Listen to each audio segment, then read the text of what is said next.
Sushma, Sushma. Shantanu, thank God. मला वाटलं तुझी गाडी सुटली की काय. अगं सुटेल कशी, ही काय पकडून ठेवली तुझ्यासाठी. अच्छा बरं ते सगळं जाऊ दे. मी तुला जे काय सांगितलं लक्षात आहे ना? हो हो, अगदी सगळं लक्षात आहे. आपल्याबद्दल इतक्यात कुणाला काही सांगायचं नाही. तुला पत्र सुद्धा पाठवायचं नाही. तू डॉक्टर झाला ते सगळ्या जगाला सांगायचं. करेक्ट? करेक्ट. मी धनंजय दादाला सुद्धा काहीही सांगितलेलं नाहीये, सांगणारही नाही. ए, पण तू मिरजेत राहिला असतास तर किती मजा आली असती. ते सगळं खरं आहे ग, पण तुला तर ठाऊकच आहे ना, धनंजय दादानी माझ्या डॉक्टरकीच्या शिक्षणासाठी घर दार जमीन विकून पुण्यात नोकरी धरली आहे. त्यालाही स्वतंत्र धंदा करायचाच होता, पण माझ्यासाठी त्यांनी तो विचार देखील सोडून दिला. मी तक्रार करत नाहीये रे, फक्त इच्छा बोलून दाखवली. अच्छा, वेळ मिळाल तर सुट्टीत येईन तुला भेटायला. बघ हं. नक्की? प्रॉमिस? प्रॉमिस.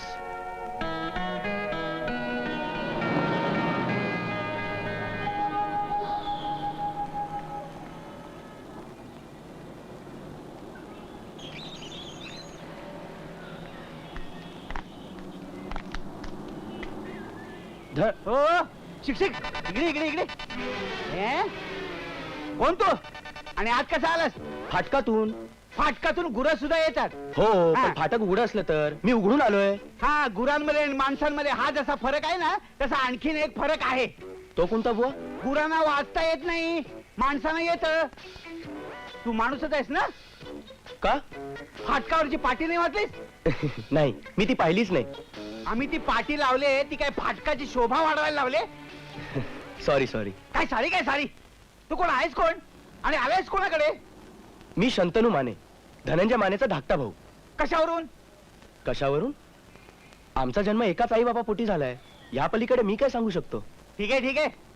तू इथे किती दिवस राहणार आहेस? माझं शिक्षण पूर्ण होईपर्यंत. म्हणजे त्याच्याच खोलीत? अर्थात. अर्थात काय? मला ते चालणार नाही. अहो, पण परवडणार सुद्धा नाही आणि सहन सुद्धा होणार नाही. मी तुझ्या भावाशीच बोलेन. तू इथेच उभा राहा. अहो पण धनंजय दादा आहे तरी का खोलीत? तो गेलाय दूध आणायला.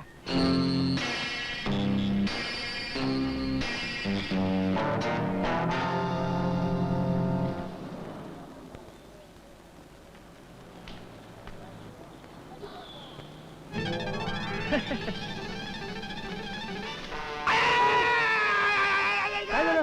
मरतय गेला. हो बुवा, काय झालं? अल्सरचा त्रास आहे. अल्सर. पोचव का तुम्हाला? कुठे पोचवताय? मशनात? नाही नाही, घरी घरी घरी. नको. दुधाचे 2 घोट पोटात गेले की बरं वाटेल. केवढी मोठी लाईन आहे.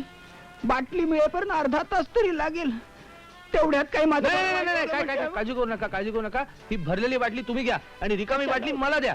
मी लाईनीत उभा राहतो. काय काळजी करू नका, मी रिकाम टेकडा आहे. काय काळजी करू नका. कशाला उगाच तुम्हाला त्रास? नाही त्रास नाही, संकोच नका. घ्या घ्या अहो, तुमचे उपकार कसे मानावे हो. तेच मला कळत नाहीये. अहो, कसले उपकार.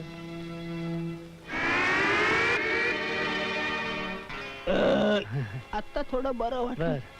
आता तुम्ही लाईनीत उभे राहा. अहो पैसे. पैसे राहिले काय? हं?